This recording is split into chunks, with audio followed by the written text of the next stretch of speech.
Since 2019, I've been exploring how to use different planners and journaling systems, and I finally decided on what planners and journals will be a part of my routine in 2023. Here's the lineup going from smallest to largest.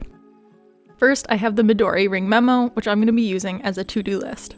This cute little notebook is what I use for a simple desk task list. I set it right under my monitor so I can see what tasks I have to do for the day and easily add, edit, or mark off what I've done. Using to-do lists has many benefits, such as reducing anxiety and giving structure to the day, so you can use your mental energy on bigger and more important things, rather than keeping track of every single little thing in the day. Next is the Royal Horticultural Society Diary 2023, and for this one, I'm using it as my gratitude journal. When I saw this lovely little pocket notebook in the bookstore, I couldn't help myself. It is a simple planner with a week spread on one page and a botanical spread on the other. Given that I have something else for a planner, and this is a bit too simple for my needs, I've decided to implement it as a gratitude journal. There are studies showing that gratitude can have long-lasting positive mental health effects. It has been found to have positive physical effects too. Ending the day by reflecting on the positive is a wonderful way to see the bright side in life. Next, I have a custom notebook, which I use as a therapy journal. This neat little notebook is from a friend's Redbubble store. When you're able, you should support local artists. There isn't really anything particularly special about the inside, it's just blank pages, but I figured that having a completely blank page gives me more room for my thoughts and feelings that may come up during therapy.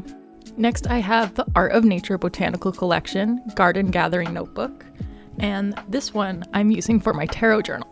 This cute little notebook is what I use for my notes for studying tarot and for journaling about my tarot readings. A ritual I found great for connecting to my intuition via journaling is daily tarot reading. All of my thoughts and findings are logged in this journal. I look forward to filling all of the pages.